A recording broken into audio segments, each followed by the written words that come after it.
Assalamualaikum warahmatullahi wabarakatuh.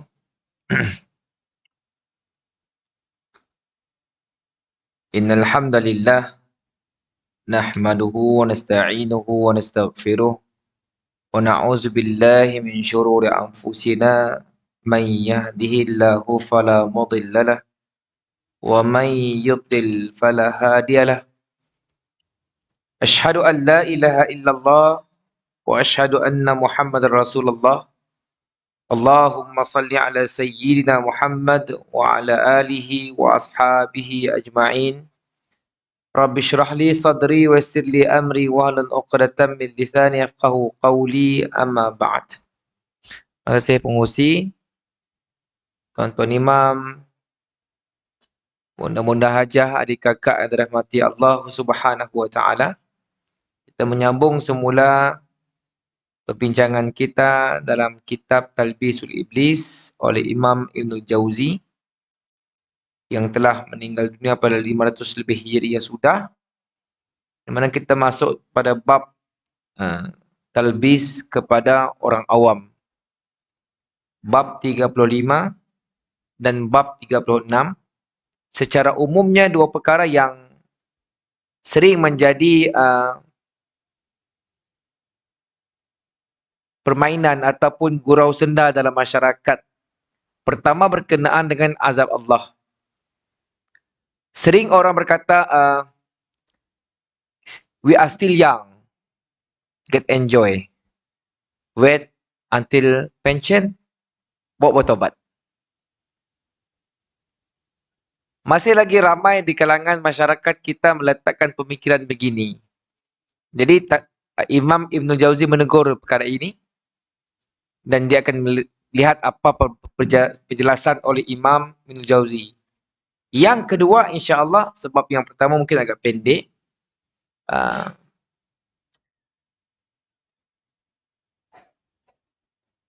Dalam khutbah yang minggu yang sudah, suruhan untuk berta'aruf, suruhan untuk ukhuwah, kerana Allah tidak melihat warna kulit. Allah tidak melihat keturunan. Namun ada orang menjadikan keturunannya untuk mengangkat dirinya. Pun merupakan satu belitan iblis. Bila mana kita melihat muhakik ataupun pentahkik kitab ataupun Asar Ibn Jauzi menerangkan, membawa dalil anak Nabi Nuh AS bagaimana? Bapa Nabi Ibrahim AS bagaimana? Bunda Rasulullah SAW bagaimana? Tiba-tiba sampai kepada zaman kita, benda itu menjadi satu yang dibangga-banggakan.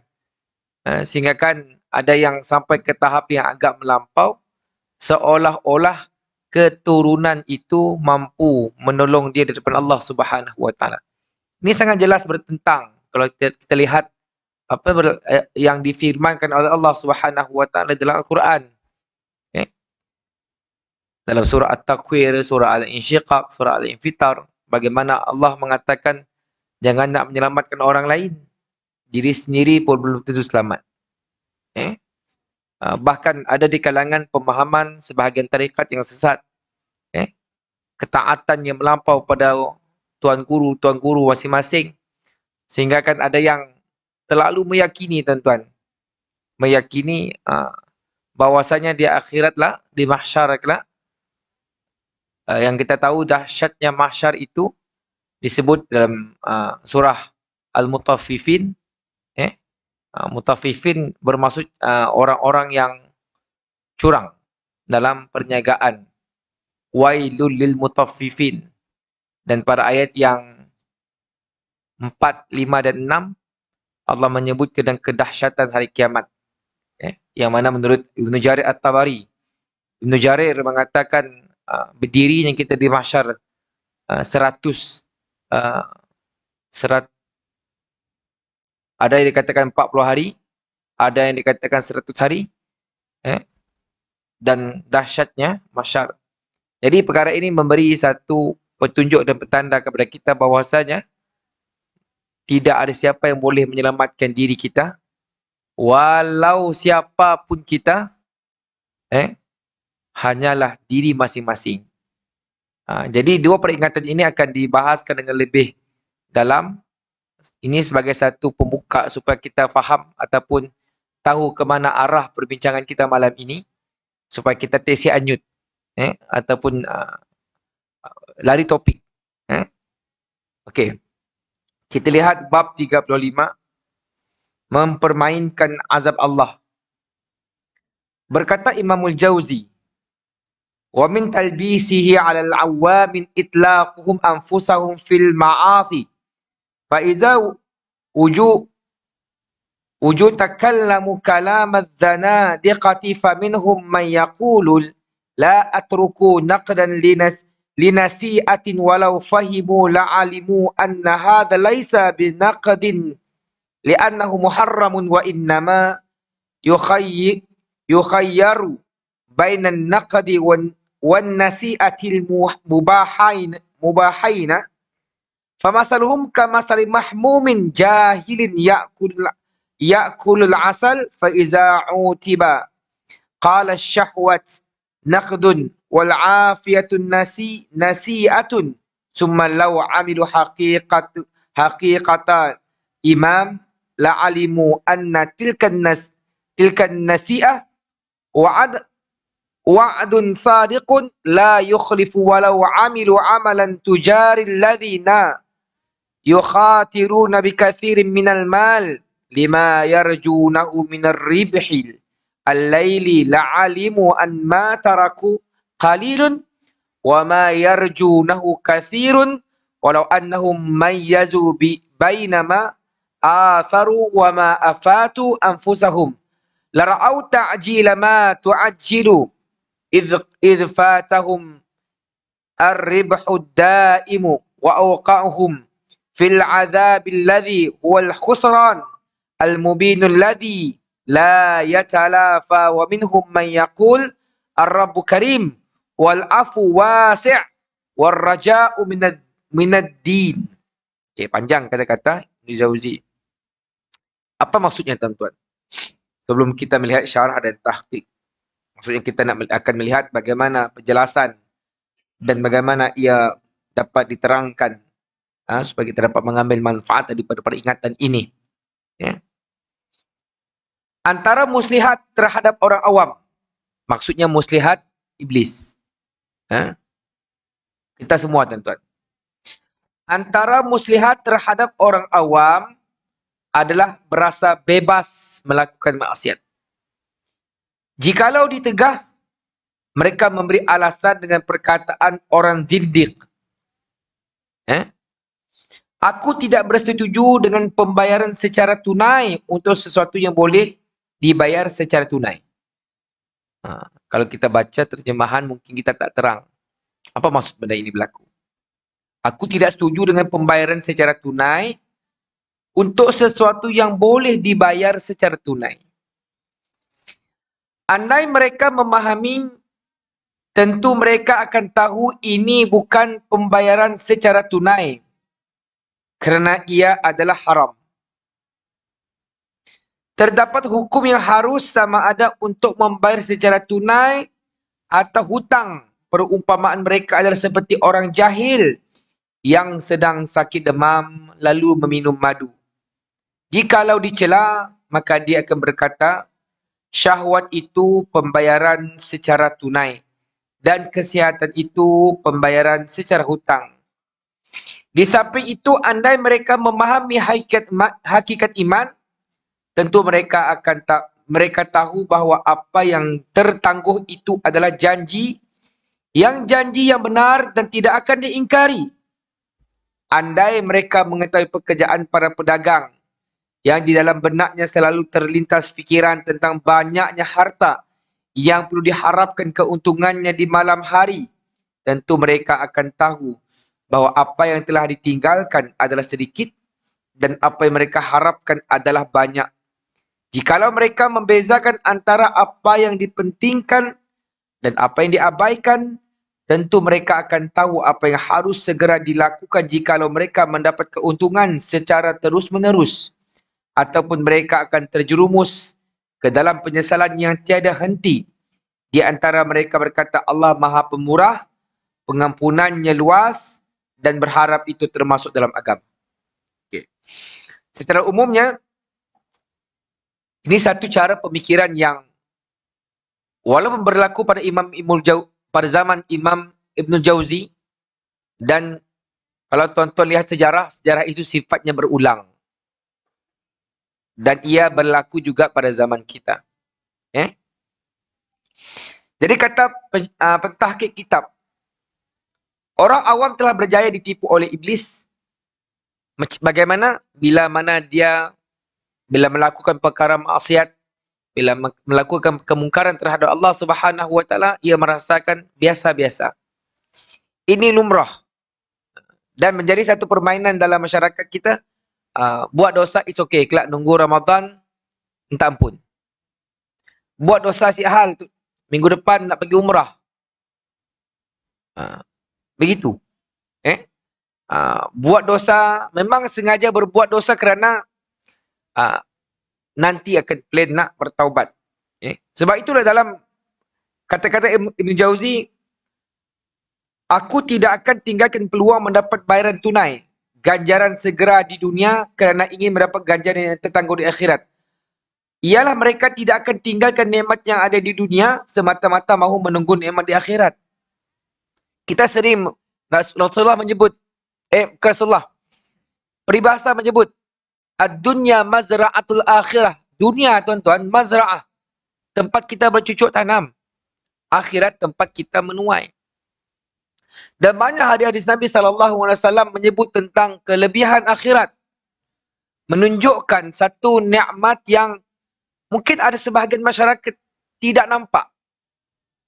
Saya sering mengulang-ulang. Tuan-tuan bayang, kita beramal, kalau tuan-tuan buatlah calculation. Kalau kita beramal, kita kumpul semua amalan kita yang betul-betul kualiti, sampai tak 10 tahun? Sampai tak 10 tahun, tuan-tuan? Dan kita melihat rahmat Allah dalam perkara ini, orang yang berdosa, orang yang berbuat mungkar pada Allah Subhanahu wa taala, yang meninggal mengucap la ilaha illallah, dalam fahaman akidah kita, tetap akan masuk neraka terlebih dahulu.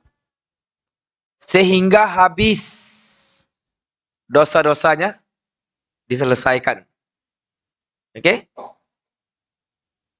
Yang kita lihat rahmat Allah, bila masuk syurga, tidak ada pula pemahaman dah habis pahala keluar balik.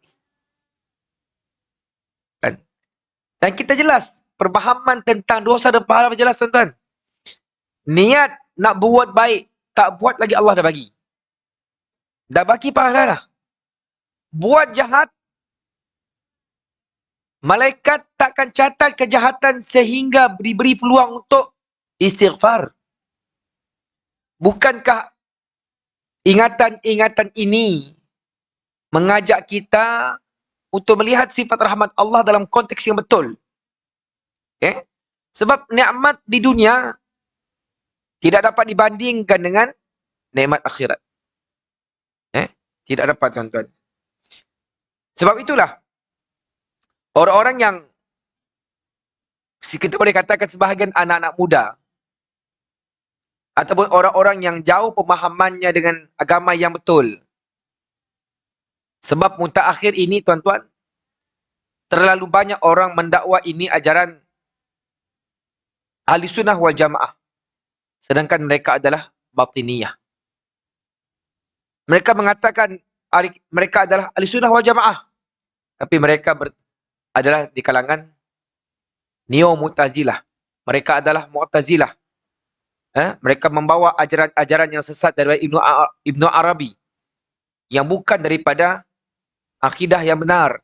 Mereka membawa ajaran-ajaran yang terserap dengan falsafah Yunan yang batil, seperti ajaran-ajaran wahdatul wujud, ajaran hakikat, makrifat dan sebagainya menyimpang, tarikat-tarikat yang batil. Tetapi mendakwa mereka adalah ahli sunnah wal jamaah. Kita mendakwa kita adalah berakidah Asy'ariyah, Maturidiyah. Tetapi sebahagian amalan kita tidak menyatakan sedemikian.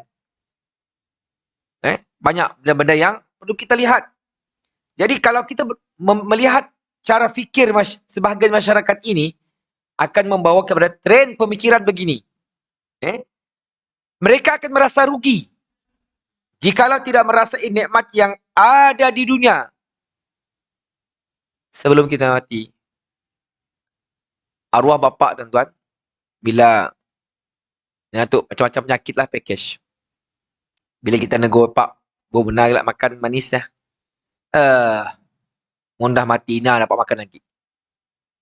Mundah mati, siapa makan lagi. Jadi saya kemarin di siapa makan apa, tuan-tuan. Jadi cara fikir macam tu, kalau dalam bentuk amal, rosaklah. Mundah mati. Kalau dah mati, mana boleh nak buat nak enjoy. Seolah-olah cara fikir bahawasanya enjoy nikmat dunia hanya dapat ketika ini saja. Seolah-olah akhirat itu satu perkara yang fantasi. Dan kita lihat nikmat Allah Subhanahu wa taala yang Allah janjikan bagi orang-orang beriman berlipat-lipat kali ganda. Sudahlah masuk syurga dalam keadaan, tonton bayang, dalam satu hadis riwayat Imam Abu Dawud. Setelah, kalau tonton lihat dalam perbahasan dalam tafsir surah Al-Mutaffifin, bila mana Ibnu Katsir mentafsirkan ayat ketiga, keempat dan kelima, ayat 4, 5 dan 6, menyebut setelah disebut tentang keadaan mahsyar yang dahsyat oleh dalam hadis riwayat Imam At-Tirmizi. Kedua disebut dahsyat juga dalam riwayat Ibnu Jarir yang menyebut tentang kita berada di mahsyar dalam keadaan amalan masing-masing. Ada yang peluh tahap lutut, ada yang di tahap pinggang, ada yang sehingga sampai ke leher dan hidung. Maka Rasulullah sallallahu alaihi wasallam dalam hadis riwayat Abu Dawud memohon syafaat kepada Allah Subhanahu wa taala. Hadis yang panjang, tuan-tuan. Orang-orang beriman, yang disebut dalam hadis tersebut, orang-orang beriman mendatangi Nabi Adam alaihissalam. Saya tak akan cerita detail, saya cuma cerita pendek, tuan-tuan. Cuma Nabi Adam minta syafaat, Nabi Adam menceritakan kesilapannya. Disuruh pergi kepada Nabi Nuh alaihissalam. Pergi kepada Nabi Nuh mengatakan, aku pernah mendoakan kecelakaan buat umatku, maka aku tidak layak untuk memohon syafaat. Suruh pergi kepada Nabi Ibrahim. Nabi Ibrahim mengatakan, aku tidak layak kerana aku pernah menipu. Pergi kepada Nabi Musa. Mungkin satu masa kelak saya akan jelaskan apa maksud hadis tersebut, tuan-tuan. Betulkah di kalangan para Nabi ini berbuat kesilapan? Kelak kita yang jelaskan. Pergi kepada Nabi Musa. Nabi Musa mengatakan, aku pernah membunuh. Pergi kepada Nabi Isa. Yang peliknya Nabi Isa tidak menjelaskan kesilapannya. Dan disuruh pergi kepada Nabi Muhammad sallallahu alaihi wasallam. Dan Nabi Muhammad sallallahu alaihi wasallam terus pergi ke bawah arash. Baginda Nabi sallallahu alaihi wasallam sujud memuji Allah dengan sebanyak-banyak pujian. Maka Allah berfirman, irfa' ra'saka, angkat kepalamu, mintalah apa yang kau nak. Permintaan Rasulullah ini yang kita nak, tuan-tuan. Apa kata Allah? Bila Allah memakbulkan permintaan Rasulullah, pilih orang-orang yang kau nak beri syafaat, bangkit masuk syurga tanpa hisap. Nikmat, tuan-tuan. Nikmat tak? Bang pilih, bayangkan kalau kita ni tiba-tiba terpilih without hisap, tanpa dibicara, tanpa disemak, tanpa dihitung, masuk syurga tanpa hisap. Wah. Berdiri 140 hari 100 hari sebagian pandangan mengatakan begitu, tiba-tiba dapat masuk syurga. Tadi tidak berpakaian, panas, matahari 1 mil. Jadi kalau dapat masuk syurga, tuan-tuan, Masya Allah. Masuk dengan pakaiannya, dengan indahnya syurga, bidadarinya, tidak perlu beribadah dan sebagainya. Jadi, apalah kenikmatan-kenikmatan ini kalau kita bandingkan dengan kenikmatan dunia? Bahkan Rasulullah sallallahu alaihi wasallam menyarankan kita untuk minta syurga.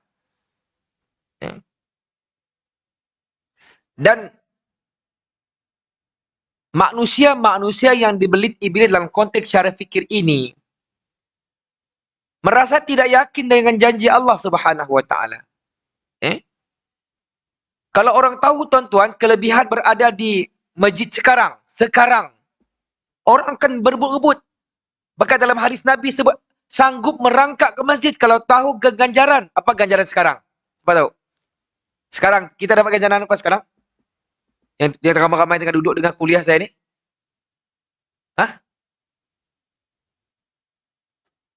Semua senyap.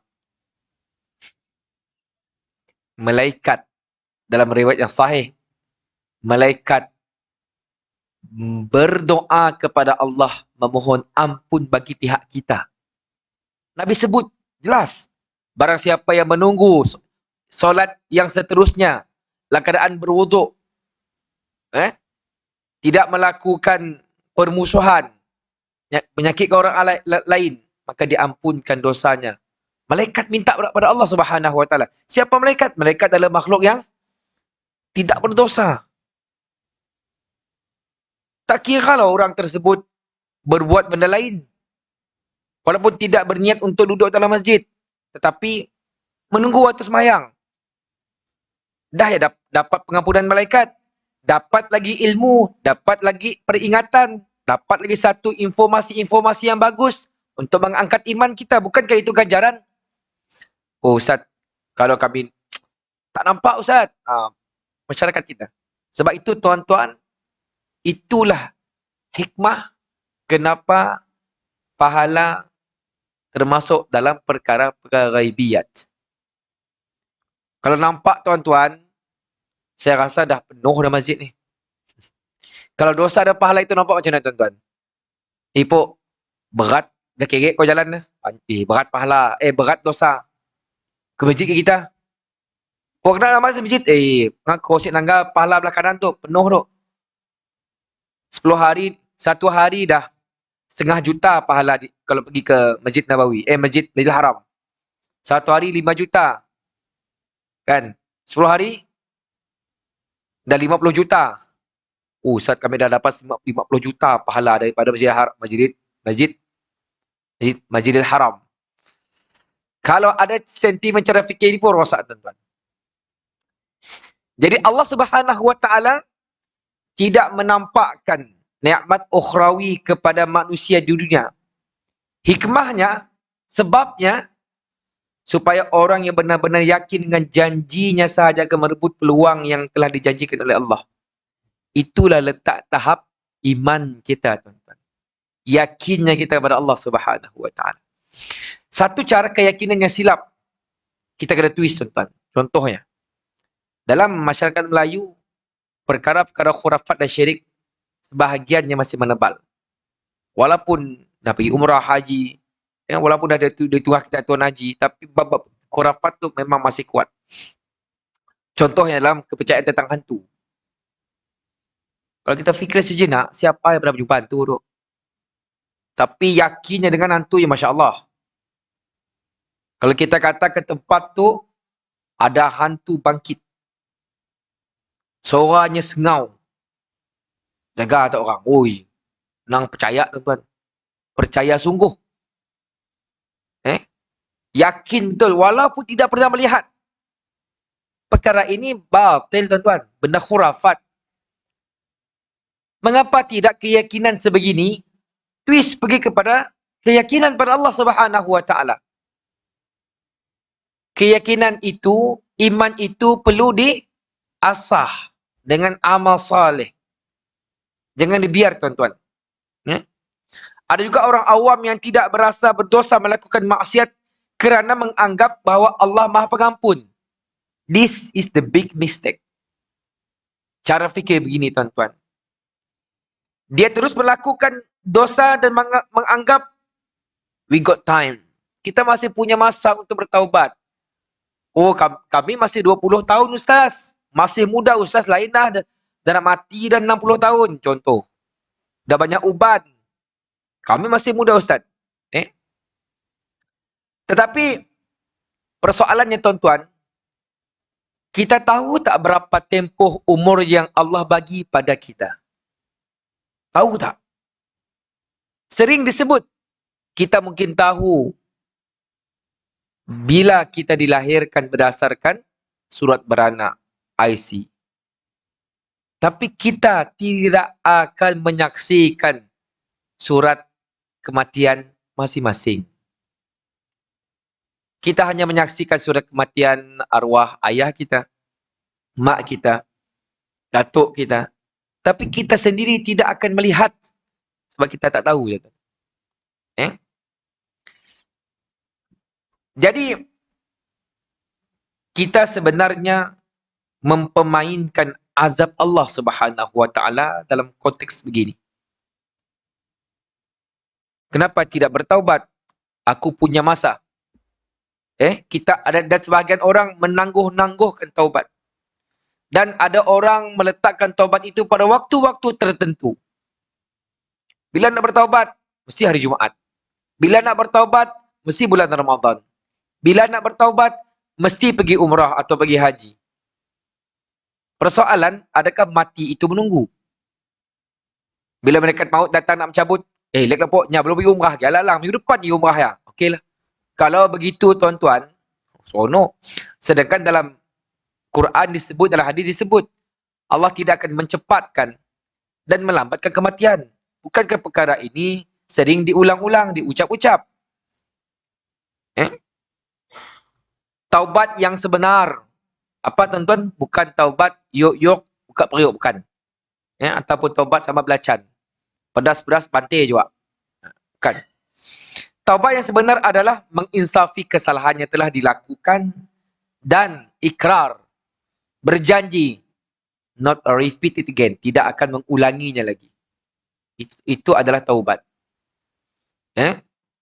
Menginsafi, rasa menyesal dengan kesalahan kita buat dan berjanji tidak akan mengulang. Itu adalah taubat. Sebab itu berbeza solat sunat taubat dengan bertaubat. Ada orang bila nak bertaubat, Ustaz, saya nak bertaubat. Macam mana solat sunat taubat? Silap cara faham ini, tuan-tuan. Nak bertaubat bukan kena solat sunat taubat. Nak bertaubat, istighfar dan ini cara taubat yang Nabi ajar, yang agama ajar. Dan disebut dalam hadis Nabi, kullu ibnu adam khata'un. Setiap anak Adam itu berbuat dosa. Wa khairu khata'in, dan sebaik-baik orang yang berdosa itu at-tawwabun, orang yang bertaubat. Menyesal dan tak nak buat lagi. Jika kesalahannya sama, buat taubat, buat taubat, buat taubat. Adakah itu disebut taubat? No. Sebab tidak ada rasa menyesal pun. Dan tidak ada rasa nak stop, tak nak buat lagi dah. Dan kalau kita lihat cara fikir begini, tuan-tuan, ada sebagian orang bila dapat satu musibah. Contohnya, seseorang dapat diagnose, kita takkan hidup lama sebab ada kanser, stage 4, mungkin ada lagi 3 bulan. Maka kita akan melihat 3 bulan tersebutlah beliau akan jadi seperti seorang yang mukmin, yang Masya Allah, taat pada Allah Subhanahu Wa Taala. Sebab 3 bulan, tuan-tuan, nak cover 40 tahun kehidupannya. Waktu tersebut, tuan-tuan, Masya Allah.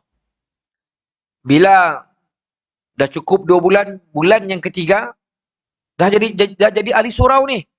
Rajin ke masjid, dengar kuliah, belajar Quran, belajar hadis, bersedekah dan sebagainya. Masya Allah. 180 degrees berpusing. Berubah jadi orang lain. Tiba-tiba doktor panggil pada bulan yang ketiga, dicek balik. Maaf tuan, Sebenarnya tuan bukan stage 4, itu saya silap file. Tuan masih stage 1. Oh, sorry, ubah balik. Cara fikir begini adalah masyarakat kita, tuan.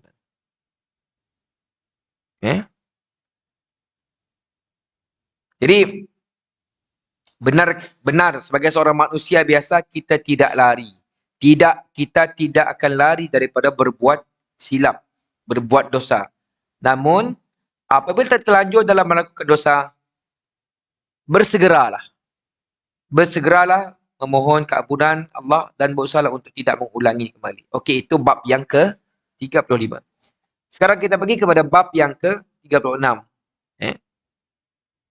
InsyaAllah kita dah masa, tuan-tuan. Berbangga dengan keturunan. Okay, mungkin saya baca terjemahan saja, mungkin sebab asar matan agak panjang. Di antara tipu daya iblis ke atas orang awam adalah tertipu dengan keturunan yang dikenali. Mereka berkata, aku berketurunan Abu Bakar. Ada yang berkata, aku berketurunan Sayyidina Ali. Ada yang berkata, aku adalah yang dimuliakan kerana berketurunan Sayyidina Hasan ataupun Sayyidina Husain. Ada yang berkata, aku mempunyai talian persaudaraan dengan ulama itu dan orang zuhud ini.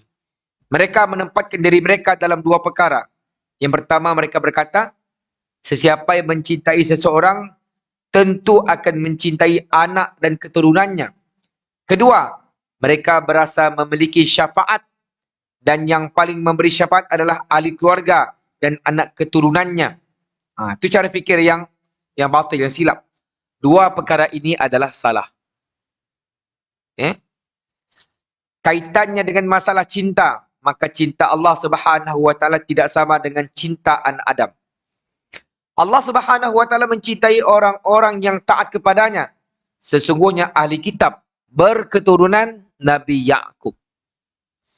Tidak dapat mengambil manfaat daripada bapa mereka. Yang kita tahu anak Nabi Yaqub tu digelar Bani Israel. Kalau tak silap ada 12 keturunannya, tuan-tuan. Kalaulah kecintaan kepada bapa adalah mudah untuk dijadikan syafaat, maka sebahagian keturunan mereka akan berusaha mendapat syafaat itu.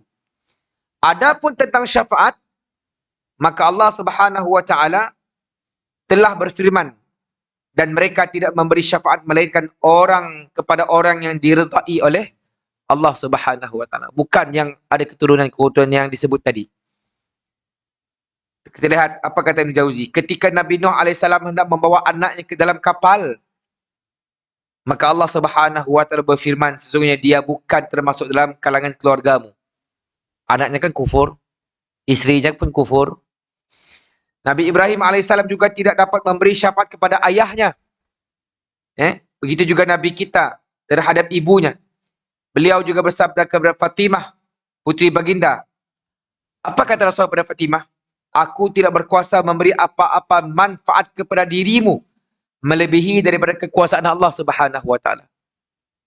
Kalau Rasulullah pun tak boleh nak garanti dengan Fatimah, kita siapa, tuan-tuan? Hanya terletak nama kita tu ada keturunan si Sano-Sano. Kita rasa kita ada kelebihan daripada orang lain. No. Sesiapa beranggapan bahawa dia dapat selamat kerana keselamatan ayahnya, sama dengan orang yang berasa kenyang sekalipun yang makan adalah ayahnya. Itu satu sindiran, tuan-tuan. Yang makan bapa tapi kita rasa kenyang. Jadi inilah tipu daya iblis kepada orang awam yang berbangga terhadap keturunannya. Sebab itu, tuan-tuan, iman tidak dapat diwarisi. Bukan bermaksud ayahnya seorang ustaz, anaknya mesti jadi ustaz juga. Bukan mesti. Datangkanlah contoh siapa guru Quran yang masyhur ya? Allahyarham Tan Sri nak ngaji lo Hasan Syari nak? Okay. Anak tu, tuan, macam-macam. Ada yang pakar Quran, Ada yang pakar berlakon bagi langit dengan bumi. Macam-macam. Jadi tidak diwarisi. Bukan bermaksud kalau bapa kita atau seorang imam, anak masih cimia. Tidak semesti, tuan-tuan. Kalau kita mengaku, ada yang mengaku berketurunan Sayyidina Abu Bakar As-Siddiq, lihat kepadanya pun silsilah atau berketurunan Ali, dan kita merasa bangga. Maka dengan keturunan itu mereka menganggap diri mereka lebih mulia. Inna akramakum indallah apa? Atqakum. Yang paling mulia di sisi Allah adalah orang yang bertakwa, bukan orang yang berketurunan mulia. No. Sedangkan sebenarnya apa yang mahu ditunjukkan adalah mereka manusia bertuah dan terpilih untuk hidup dalam keturunan yang baik dan mereka harus berbangga dengannya. Mereka juga menganggap nenek moyang mereka yang soleh dapat memberi syafaat kepada mereka di akhirat. Sedangkan tanggapan ini hanyalah belitan iblis. Tidak, nama, keturunan bukan waranti kad untuk kita selamat daripada azab Allah. Kadang-kadang mungkin kita ingat kita keturunan Rasulullah, cek-cek keturunan Abu Jahal. Atau keturunan Abu Lahab. Bangga. Bukan Abu Lahab keturunan Nabi. Siapa nak menafikan Abu Lahab bukan keturunan Nabi? Datangkan tuan-tuan, Ikrimah bin Abi Jahal. Bapaknya, Masya Allah, kafir, Abu Jahal. Ikrimah siapa tuan-tuan? Sahabat. Masya Allah. Bermaksud, bukan bermaksud bapaknya Telanun, anaknya Pirate of Caribbean. Bukan. Contoh jelas, Ikrimah siapa terkenal nama Ikrimah bin Abi Jahal. Dan banyak lagi nama-nama yang lain dalam sejarah Islam. Yang tidak bermaksud keluarganya jahat, anaknya tetap jahat. Jikalau ada menganggap bahawa keturunan itu menjamin keimanan mereka, kalau kita merasakan keimanan keturunan itu menjamin keimanan kita, ketahuilah orang Israel lagi dahsyat. Orang Israel lagi dahsyat. Sebab mereka berketurunan daripada Nabi Yaqub. Sedangkan anak Nabi Nuh juga tidak mewarisi iman daripada bapaknya. Dan kita pernah dengan kisah Habil dan Qabil, anak Nabi Adam. Seorangnya baik, seorangnya tak baik. Kan? Anak Nabi Nuh tetap ingkar walaupun sedang ditimpa bala. Okay, kita azan. Lepas kita sama lagi sikit.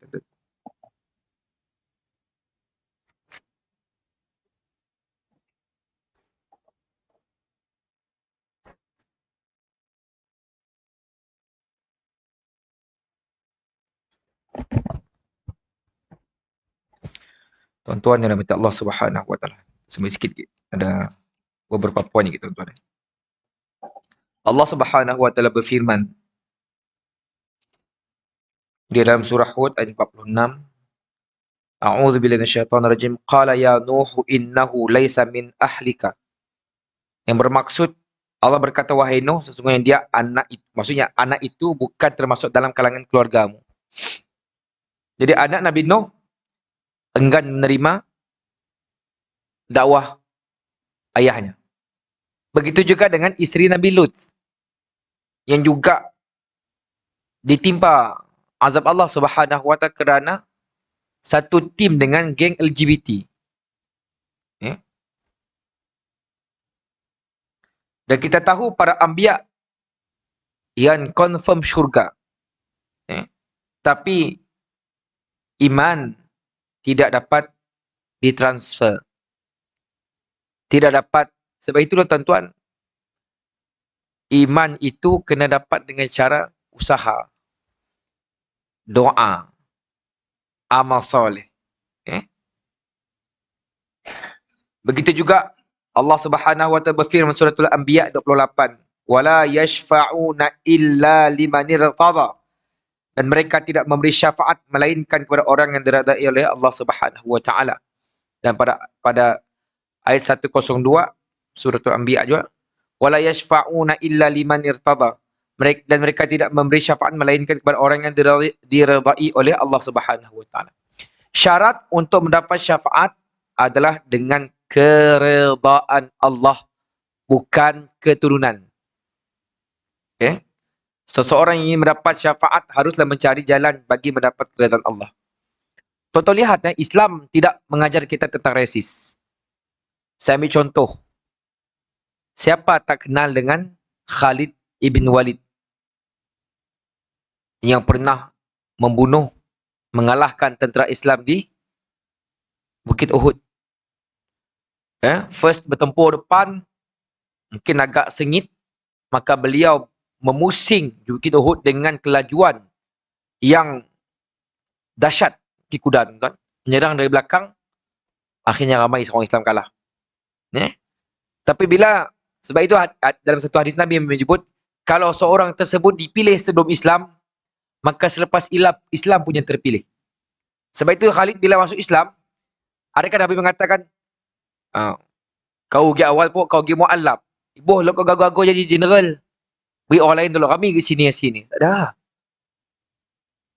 Tetap Rasulullah melantik Khalid menjadi general perang. Dan begitu juga Khalid Al-Walid menjadi seorang favor kepada Abu Bakar As-Siddiq. Dan Khalid Al-Walid, walaupun bukan Islam sebelumnya, masuk Islam, tidak ada satu pun perang yang beliau bawa kalah. Sehingga kan tuan-tuan, bila Umar jadi khalifah, Umar tu nyasi favor dengan Khalid. Maksud suka ada kisah je lah. Kelak kita akan share insyaAllah. Apa aja jawatan Khalid pegang, walaupun kecil, kalau lucut. Semasa perang tuan-tuan, Umar hantar surat kepada Abu Ubaidah, lantiknya jadi general. Apa kata Abu Ubaidah? Sebabnya tahu siapa Khalid Al-Walid. Maka Abu Ubaidah tu seorang yang di favor oleh Umar Al-Khattab. 2-3 lah Khalid general, gauk lagi. Hantar surat, kat tengah jawapan Khalid. Aku berperang bukan kerana Umar. Aku berperang kerana Allah Subhanahu wa taala. Settle. Saya cakap banyak. Jadi apa yang kita boleh simpulkan tuan-tuan? Pertama, jangan kita mempermainkan peringatan dan ancaman dari Allah Subhanahu wa taala. Sebab orang tua kita berpesan, dah terhantuk baru tengadah. Dah kena baru nyesal. Jangan meminta ataupun mengundang azab Allah yang kita tahu kita tidak mampu untuk menghadapinya, tuan-tuan. Sebab sifat azab Allah tu, ujian Allah ditimpa saat iman kita sedang lemah, tuan-tuan. Kalau kita tengah rajin tahajud, waktu Allah akan turunkan ujian. Tapi bila kita lemah, Allah akan uji kita. Yang kedua, apa yang kita boleh ambil daripada hadis, tuan-tuan, kita tidak tahu berapa lama umur kita Allah kurniakan. Maka jangan bazirkan umur kita dengan membuat perkara-perkara yang sia-sia. Perkara-perkara maksiat. Perkara-perkara yang boleh merosakkan diri kita, tuan-tuan. Ada orang setiap hari minta, ya Allah, permudahkan urusanku. Tapi subuh saya bangun. Ustaz, tolong doa aku, Ustaz. Isyak saya semayang. Macam ni, tuan-tuan. Minta orang doa sampai ke Mekah. Sedekah RM1 pun berbunyi. Macam ni, tuan-tuan. Jangan melihat syurga itu dengan harga dunia yang terlalu murah, tuan-tuan. Yang seterusnya, siapa pun kita, tuan-tuan, Allah tidak melihat rupa kita. Baiknya putih kah? Bilal yang hitam, tuan-tuan, hitam metalik ya.